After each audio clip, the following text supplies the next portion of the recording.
जय हिंद साथियों, मैं हूं लेक्चरर हरि सिंह सर और आज इस वीडियो में बात करते हैं। सबसे पहले मैं आप लोग का वेलकम करता हूं lecturer Hari Singh sir channel में वीडियो देखने के लिए। आज इस वीडियो में बात करते हैं, अब पेंशन पर नहीं लगेगा इनकम टैक्स, 10 लाख तक की सैलरी पर भी छूट। ट्रेड यूनियनों ने वित्त मंत्री से रखी पेंशन बढ़ाने की मांग। पेंशन भोगियों और कर्मचारियों को इस बार बजट से क्या क्या हैं उम्मीदें, इस पर बात करेंगे। थल सेनाध्यक्ष ने कहा कि मेरे लिए सबसे पहले मेरा जवान है, साथ अच्छा हो तो सफ़र बहुत अच्छे से कटता है, इस पर बात करेंगे। सूबेदार मेजर गोपा कुमार साहब ने दिए रचनात्मक सुझाव। नेचर ऑफ ड्यूटी चाहे अलग अलग हो, शराब सभी की साझा रहेगी, इन सब के ऊपर बात करते हैं। तो देखते हैं अभी वीडियो में। अगर आप इस चैनल में नए हैं तो इसको सब्सक्राइब कर लीजिए, लाइक कर दीजिए, शेयर कर दीजिए। हर रोज़ आपके पास में कोई न कोई इन्फॉर्मेशन मिलती रहेगी और साथ में मैं एक वीडियो एजुकेशन के भी भेजता रहता हूँ, तो वो भी आपको मिलते रहेंगे। अगर उनके उससे आपका संबंध नहीं होता, आप किसी स्टूडेंट्स को जो है उनको शेयर कर सकते हैं। यह है बजट 2025, 10 लाख रुपये सैलरी वालों को नहीं देना होगा इनकम टैक्स। इस में ट्रेड यूनियन ने फाइनेंस मिनिस्टर से कर दी बड़ी मांग। आरएसएस से जुड़े भारतीय मजदूर संघ बीएमएस ने भी वित्त मंत्री निर्मला सीतारमण से इनकम टैक्स के लिए छूट को बढ़ाकर 10 लाख रुपए तक करने की मांग की है। इनकम टैक्स के लिए आय सीमा 10 लाख रुपए हो।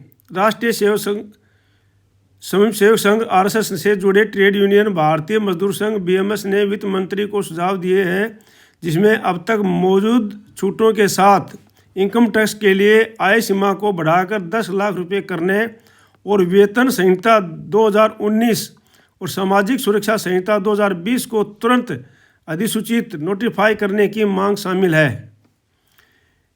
इस दिन पेश होगा यूनियन बजट 2025। वित्त मंत्री निर्मला सीतारमण का रिकॉर्ड 8वां बजट, जाने समय और तारीख।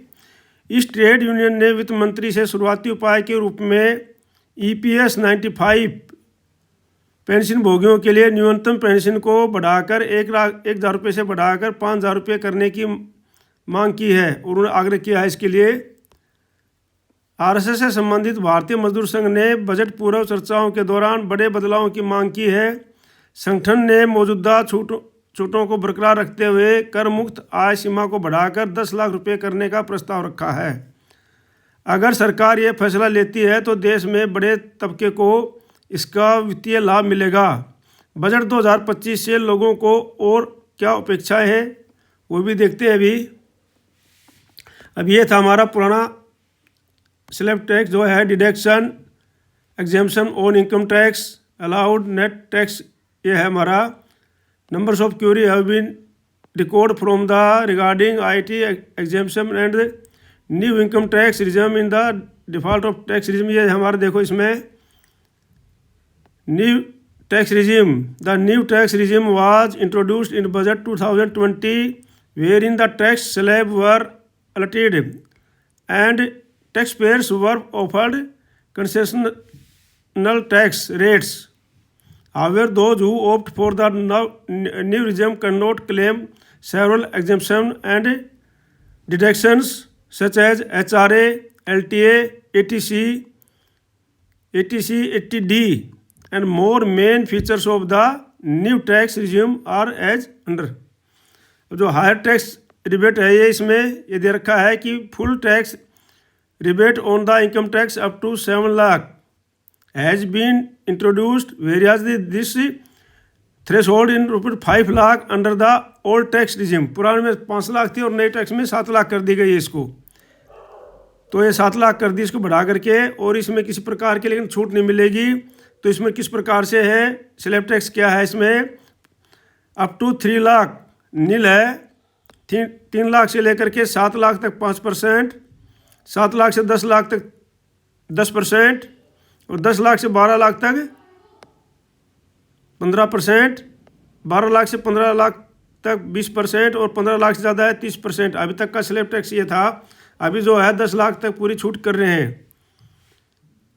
सैलरी इनकम में स्टैंडर्ड ऑफ डिडक्शन कर देते हैं 50,000 का। सैलरी इनकम में जो स्टैंडर्ड ऑफ डिडक्शन जो है 50,000 का कर देते हैं, was only under the old regime में था, और as well as this amount has been increase to 75,000 में बढ़ा दिया गया था इसको 2024-25 में।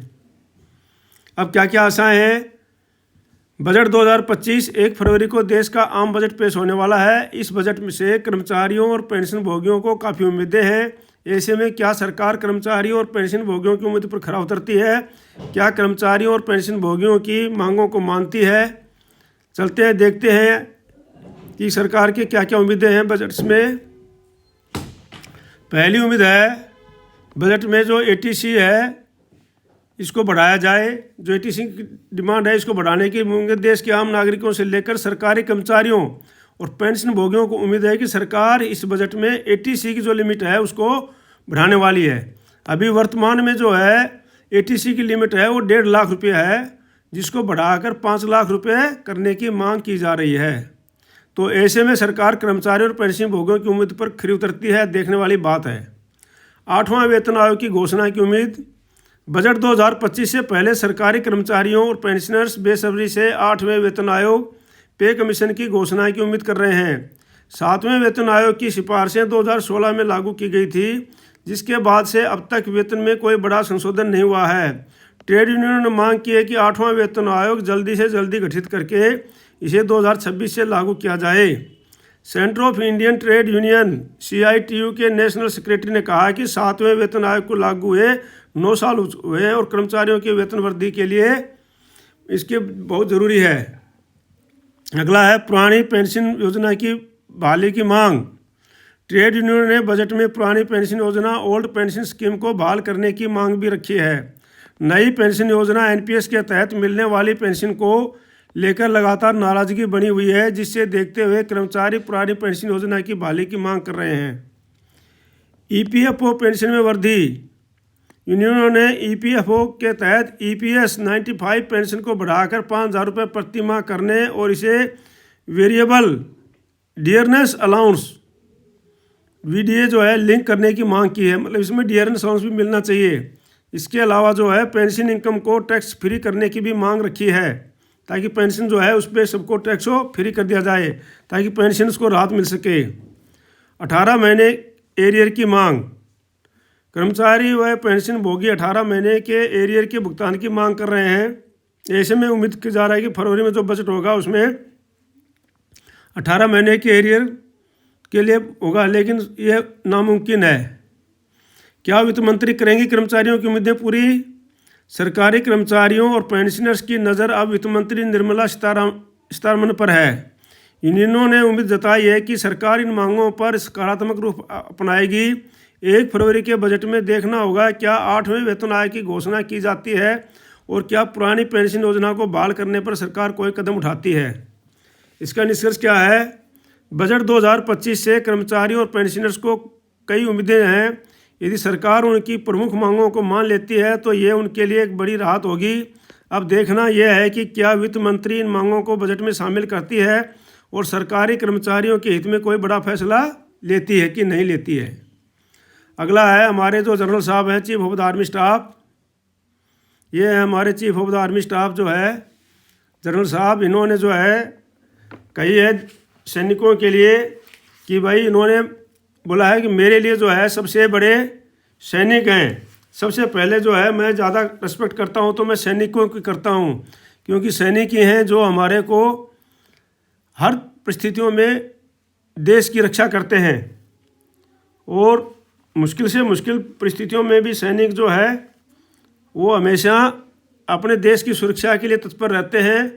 तो अगर मेरे ऑफिस में कोई आता है, कोई भी मेरा जवान मिलने के लिए मुझे कोई भी सैनिक आए, मैं सबसे पहले अपने सामने कुर्सी पर सैनिक को बैठाता हूँ। और उन्होंने बताया कि मुश्किल वक्त में कमांडो भी सख्त, मुश्किल वक्त कमांडो सख्त। बोलता है, ये हमारा नारा होता है। और उन्होंने बताया कि अगर साथ अच्छा हो तो सफ़र भी बहुत अच्छे से कटता है। जब और उन्होंने एग्जांपल दिया है कि जब हम क्रॉस कंट्री दौड़ते हैं तो एक दूसरे का कदम से कदम मिलाकर दौड़ते हैं और पता भी नहीं चलता है कि 15 से 20 किलोमीटर का सफ़र जो है कितना जल्दी कट जाता है। तो इस प्रकार से जो है जो हमारे सेनाध्यक्ष हैं वो बहुत ही अच्छा जवानों के लिए सोच रहे हैं और आशा है कि बहुत ही अच्छा जवानों के लिए कार्य करेंगे। ये हैं सूबेदार मेजर गोपा कुमार साहब, जो कि जहाँ भी सेनाध्यक्ष साहब जाते हैं तो वहाँ पर उनके साथ जाते हैं। और उन्होंने ये सैन्य कमांडरों की मीटिंग में संबोधन किया था। ये जितने भी सैन्य कमांडर हैं तो सैन्य कमांडरों की मीटिंग को संबोधन किया था और उन्होंने बहुत अच्छे अच्छे पॉइंट सैनिकों के लिए रखे थे। और उन्हें बताया था कि सबसे जो ज़रूरी चीज़ है वो है हमारे को नीचे से एक जवान से लेकर के उनकी समस्याओं को ग्राउंड से समझना। तो नई दिल्ली में सेना कमांडरों के सम्मेलन के दूसरे चरण में चीफ ऑफ आर्मी स्टाफ सचिवालय के एक प्रमुख सदस्य सूबेदार मेजर गोपा कुमार ने एक संपर्क अधिकारी के रूप में अपनी भूमिका के बारे में जानकारी साझा की। उनकी प्रस्तुति में भारतीय सेना में ज़मीनी स्तर पर सहभागिता के महत्व पर जोर दिया गया। मतलब जो है ज़मीनी स्तर पर जहाँ पर जो जवान होते हैं नीचे से लेकर के ऊपर तक, वहाँ जा कर के जब मजबूत होगा तब सब कुछ मजबूत होगा। अगर नीचे से ही हर एक चीज़ मजबूत होगी, उनका वेलफेयर किया जाएगा, उनके लिए ध्यान रखा जाएगा, तो हर एक चीज़ मजबूत होगी। दिया तथा सैनिकों से फीडबैक एकत्र करने तथा सुधार के रचनात्मक सुझाव देने में उनकी जिम्मेदारियों को दर्शाया गया है। तो ये जो है उन्होंने इसमें सैनिक कमांडरों की मीटिंग में, ये जो है मीटिंग चल रही थी, वहाँ पर उन्होंने बहुत अच्छा उन्होंने संबोधन किया था। ये सूबेदार मेजर गोपा कुमार साहब हैं, सैन्य कमांडरों की मीटिंग है इनकी, तो उन्होंने बड़ा अच्छा संबोधन किया था। सूबेदार मेजर गोपा कुमार साहब ने COA के दौरे के दौरान, चीफ ऑफ आर्मी स्टाफ के दौरे के दौरान अपनी भूमिका का उल्लेख किया, जहां उन्होंने सभी रैंकों के कार्मिकों के साथ सक्रिय रूप से बातचीत की, उनकी प्रतिक्रिया का दस्तावेजीकरण किया तथा उनकी चिंताओं की ओर ध्यान दिलाया। उनकी सिफारिशों का उद्देश्य सेना के विभिन्न पहलुओं के सार्थक परिवर्तन लाना है, जो परिचालन वातावरण और सैनिकों को बढ़ाने की प्रतिबद्धता को दर्शाता है। यह भागीदारी निरंतर सुधार और समावेशी नेतृत्व की संस्कृति को बढ़ावा देने पर सेना के फोकस को उजागर करती है तथा भारतीय सेना के भविष्य को आकार में जमीनी स्तर की अंतर्दृष्टि की भूमिका पर बल देती है। तो ये था उनके बारे में। अब है कि जो शराब है इसके बारे में बताया है कि भाई जो नेचर ऑफ ड्यूटी चाहे कैसी भी हो, लेकिन जवानों की शराब सबकी जो है साझा रहेगी। तो इसके बारे में है केंद्रीय जो है अर्धसैनिक बलों के अंतर्गत आने वाली विभिन्न फोर्सेज जैसे BSF, CRPF, ITBP और SSB का गठन हुआ है। उनकी नेचर ऑफ ड्यूटी भले ही अलग अलग रहे, मगर अब इन बलों के जवानों के लिए दारू साझा रहेगी। ये सुविधा केंद्रीकृत लॉन्ग प्रबंधन समाधान CLMM के द्वारा उपलब्ध कराई जाएगी। खास बात यह है कि इस सुविधा के द्वारे में न केवल सर्विंग पर्सनल बल्कि उक्त बलों के रिटायर कर्मी भी आएंगे। जून माह तक CRPF, BSF, ITBP और सशस्त्र सीमा बलों के CLMS ऐप को एकीकृत किए जाने की संभावना है। इसके बाद किसी भी फोर्स का जवान अपने निकटवर्ती बल की कैंटीन से तय शराब की मात्रा ले सकता है। ITBP DG राहुल रसगोत्रा ने alliance of all x paramilitary forces के वेलफेयर एसोसिएशन को यह भरोसा दिया है कि CLMS ऐप को एकीकृत करने का काम चल रहा है। इस साल जून तक ये काम पूरा हो जाएगा। CISF में यह सुविधा प्रदान नहीं की जा रही, इसके पीछे बल की ड्यूटी का अति संवेदनशील होना बताया गया है। एसोसिएशन के महासचिव का कहना है कि ये तो CISF जवानों के साथ सौतेला व्यवहार है। संवेदनशील ड्यूटी तो सेना और दूसरे अर्धसैनिक बल भी करते हैं, लेकिन उन्हें तो मदिरा सुविधा मिल रही है। देश के सभी केंद्रीय अर्धसैनिक बलों में केंद्रीकृत लॉन्ग प्रबंधन समाधान CLMS सुविधा प्रदान की गई है। इसका मकसद सेवारत एवं सेवानिवृत्त जवानों को सस्ते दामों पर मदिरा सुविधा मुहैया कराना है। केंद्रीय औद्योगिक सुरक्षा बल के जवानों को उपरोक्त CLMS सुविधा से वंचित रखा गया है। CISF महानिदेशालय द्वारा इसके पीछे जो वजह बताई गई है वह इस बल के जवानों द्वारा अति संवेदनशील जगहों पर ड्यूटी को अंजाम देना है। महानिदेशालय द्वारा एसोसिएशन को कई दूसरे प्रशासनिक कारणों का भी हवाला दिया गया था। एसोसिएशन के प्रतिनिधिमंडल ने पूर्व ADG HR सिंह के नेतृत्व में इस बाबत शीर्ष अफसरों से आग्रह किया था।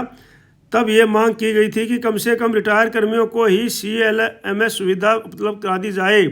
जवानों को CLMS सुविधा मुहैया कराने न कराने से करोड़ों रुपए का GST की भी हानि हो रही है। तो ये थे आज इस वीडियो में सब इतना ही। आप अगर इस चैनल पर नए बने हैं तो सब्सक्राइब कर लीजिए। वीडियो देखने के लिए आपका बहुत बहुत धन्यवाद है और लाइक कर दीजिए, इसको शेयर कर दीजिए। मिलते हैं किसी अगले वीडियो में, तब तक के लिए जय हिंद, जय भारत। आपका दिन शुभ रहे। May you live long.